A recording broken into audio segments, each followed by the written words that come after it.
नमस्कार दोस्तों, मेरा नाम राजेश बब्बर है। आज जैसे आप स्क्रीन पे देख रहे होंगे, कुंडली में राहु देव का जादू, इसके बारे में आपको मैं 6 महत्वपूर्ण कॉन्सेप्ट्स वैदिक एस्ट्रोलॉजी के हिसाब से बताने जा रहा हूँ। बहुत ही महत्वपूर्ण कॉन्सेप्ट्स है। जब आप इनको कुंडलियों में लगाएंगे, अलग अलग कुंडलियों पे, बहुत ही अच्छी मास्टर प्रेडिक्शंस आप कर सकते हैं। तो क्या ये 6 कॉन्सेप्ट्स हैं? ये सारा डिटेल्स में पूरी वीडियो इसी में रहेगी, इसी पर आधारित रहेगी। वीडियो आरंभ करने से पहले भगवान गणेश जी और भगवान शनिदेव से आराधना करूंगा, सबके घर में सुख और शांति बनाए रखें। तो जैसे कि आप स्क्रीन पर देख रहे हैं, ये लगन कुंडली मैंने बना रखी है।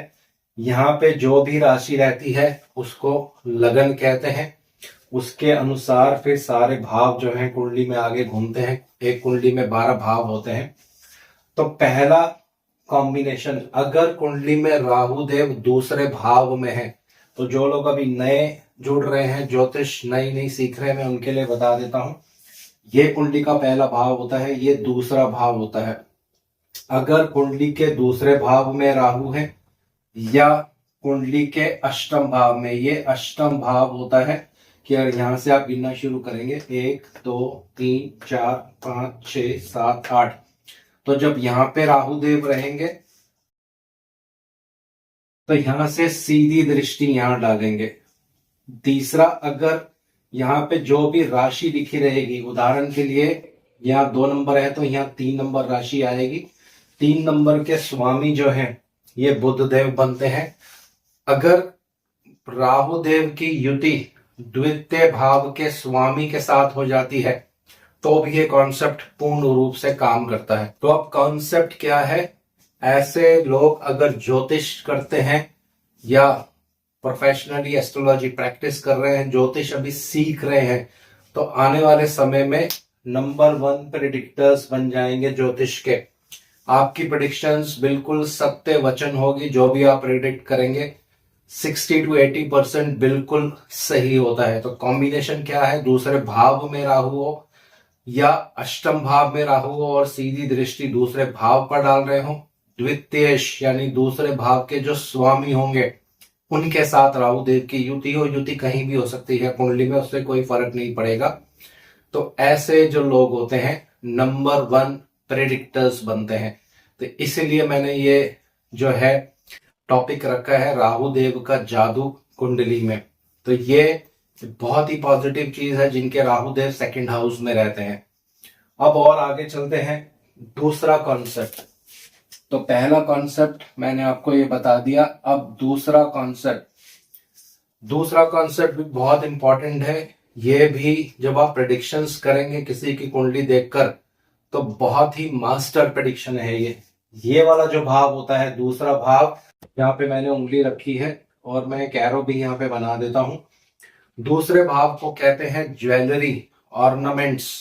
घर की जो लेडीज होती है उनके पास जो गहने होते हैं। तो जब भी दूसरे भाव में राहु देव रहते हैं, किसी भी राशि में रह सकते हैं, आपके गहने बिक जाएंगे या घर के गहने टिक नहीं पाते हैं, किसी ना किसी तरह से वो लोन्स में कन्वर्ट हो जाते हैं, या उसको व्यक्ति गिरवी रख के लोन ले लेता है, या अपने गहने किसी और को पहनने के लिए दे देता है, फिर बाद में वो उसको वापस नहीं देता है। लेकिन ज्यादातर बहुत सी कुंडलियों पे टेस्टेड टेक्निक है, आप अपनी ज्वेलरी गिरवी रख देते हैं पैसे की जरूरत के लिए।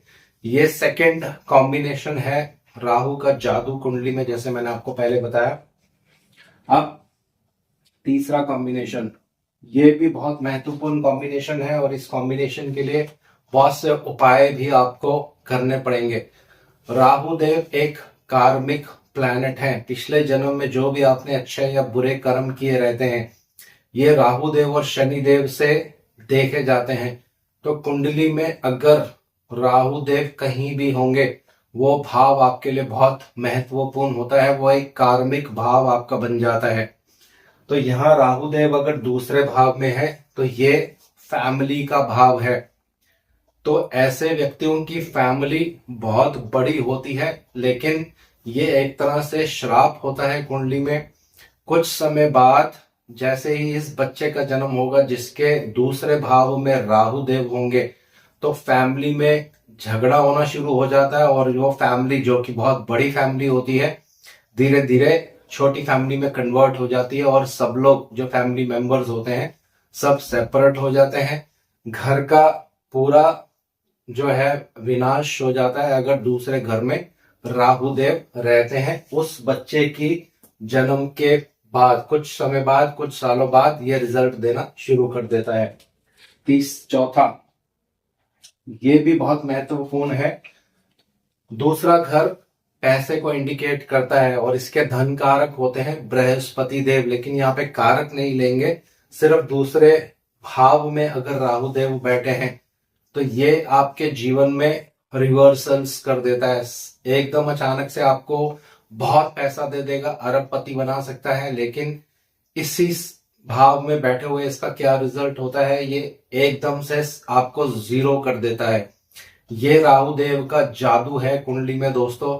कभी कभी आप देखेंगे बढ़ती उम्र में जब व्यक्ति 61, 62, 60 साल के हो जाते हैं और दूसरे भाव में राहु देव रहते हैं तो अचानक से उनके पास बहुत पैसा आ जाता है दोस्तों। तो अप्स एंड डाउन्स और रिवर्सल्स ये सेकंड हाउस में जब राहु देव रहते हैं तो इसका रिजल्ट देखने को मिलता है दोस्तों। पांचवा, राहु देव को ड्राइनेस कहते हैं दोस्तों, सूखापन। तो जब भी राहु देव सेकंड हाउस में रहते हैं तो आपको पैसे को लेकर सदा ड्राइनेस फील होगा। यानी कभी कभी आपको ऐसा लगेगा बहुत पैसा आ गया जीवन में, लेकिन कभी कभी सिचुएशंस ऐसी हो जाएंगी कि आपका बैंक बैलेंस बिल्कुल जीरो कर देता है। दूसरे भाव को कुंडली के कहते हैं तिजोरी।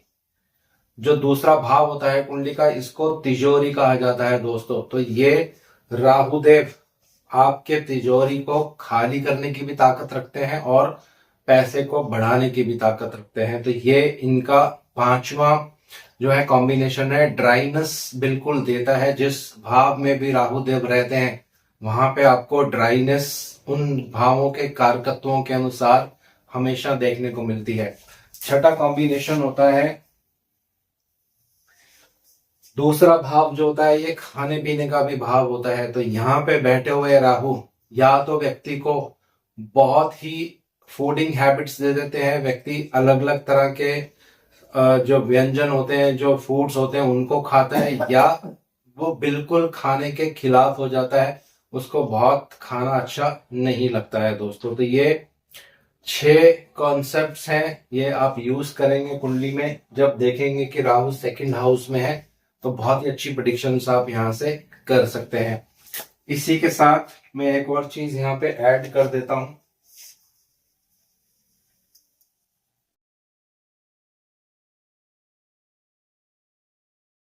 अगर राहु देव यहां होंगे तो केतु देव हमेशा अष्टम भाव में रहने वाले हैं।